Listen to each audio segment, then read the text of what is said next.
Hello বন্ধুরা, আজ আমি এসে গেছি সুপ্রিয়ার প্রাণভরা থেকে আরেকটা নতুন রেসিপি নিয়ে তোমাদের কাছে। কি দারুণ শীত পড়েছে না? এত শীতে একটু পিঠে পুলি না খেলে হয় বলো? তাই জন্য আজকে তো ভীষণ বেশি ঠান্ডা। আজকে আমি বানিয়ে দেখাচ্ছি একটা পাউরুটির পিঠে তোমাদের।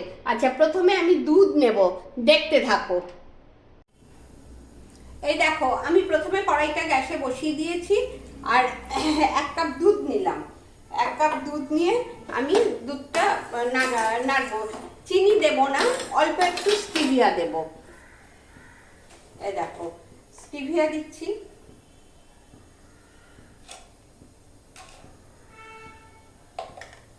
তারপর দেব একটু মিল্ক পাউডার দেব, অল্প মিল্ক পাউডার দেবো যাতে দুধটা একটু ঘন হয়। এই যে মিল্ক পাউডার দিয়ে আমি এটা দুধটা একটু ক্ষীর মতো করে ফেলবো জমিয়ে। এই দেখো, এরকম ভাবে নাড়তে থাকবো। আচ্ছা, নাড়তে নাড়তে একটু গোলাপ জল দিয়ে দেবো। তোমরা এলাচ গুঁড়োও দিতে পারো, আমি একটু গোলাপ জল দিই, আমার ভালো লাগে। আমি গোলাপ জল দিই, কখনো কেওড়া জল দিই। এই গন্ধটা আমার একটু বেশি ভালো লাগে, তাই তোমরা এর বদলে এলাচ গুঁড়োও দিতে পারবে।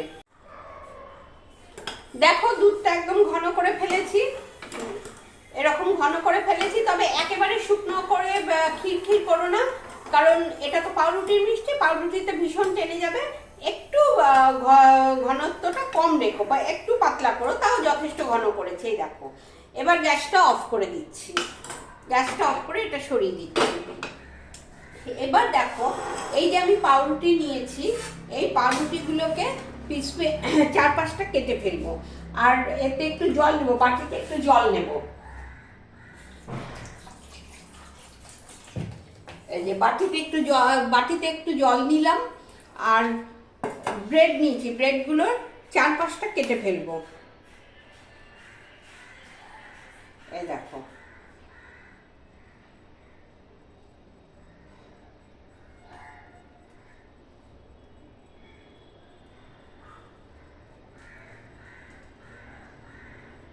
এই যে 4-5টা কেটে ফেলছি।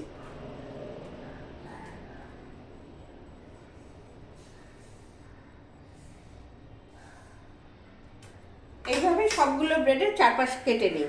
এই দেখো, 4-5টা কেটে এরকম ভাবে করে নিলাম, চারদিকের এটা কেটে নিলাম। এইবার রুটিগুলোকে কি করব, মাখা সন্দেশ নিয়েছি। এই যে মাখা সন্দেশ নিয়েছি, তোমরা ঘরে নারকেলের পুর করে নিতে পারো, খোয়া করে নিতে পারো, আমি মাখা সন্দেশ নিয়েছি। আচ্ছা, এইবার কি করব, রুটিটাকে সামান্য জলের মধ্যে ভেজাবো, ভিজে নরম করবো। এই দেখো করে, এই যে হাত দিয়ে চিপে নেবে, একেবারে একদম চিপে নেবে। চিপে নিয়ে তারপর এর মধ্যে খানিকটা করে মাখা সন্দেশ ঢোকাবে। এটাই হবে পুর। এই দেখো, এই যে এইভাবে ঢোকাবে, ঢুকিয়ে এইভাবে ফোল্ড করে দেবে। ব্যাস, এইভাবে ফোল্ড করে রাখবে।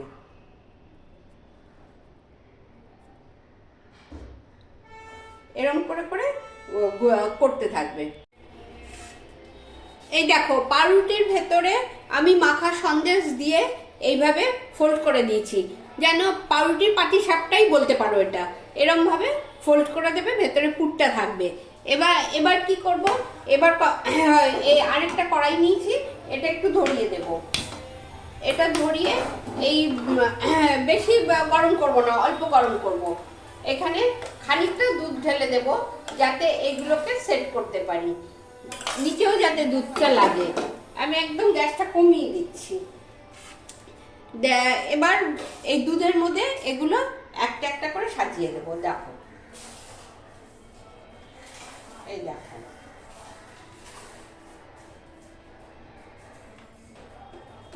এই দেখো, এইভাবে একটা একটা করে সাজিয়ে দিলাম।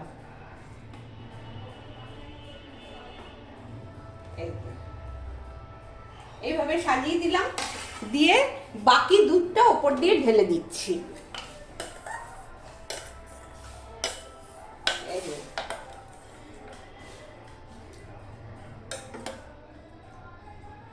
বাকি দুধটা ওপর দিয়ে দিচ্ছি।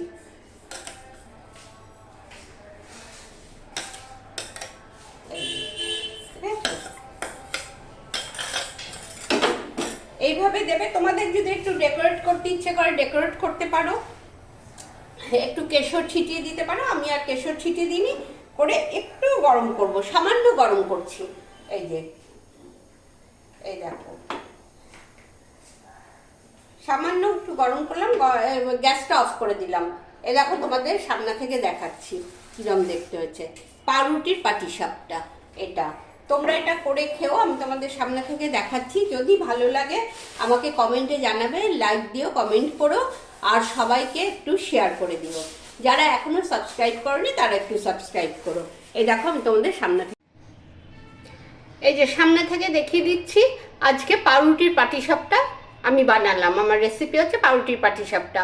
তোমরা এটাকে আরেকটু ডেকোরেট করতে পারো, একটু কাজু কিশমিশ ছড়িয়ে দিতে পারো, তো সেটা তোমাদের ব্যাপার, আমি ওগুলো কিছু দেইনি। তাও এটা খেতে খুব সুস্বাদু হয়, খেও, আর ভীষণ সফট।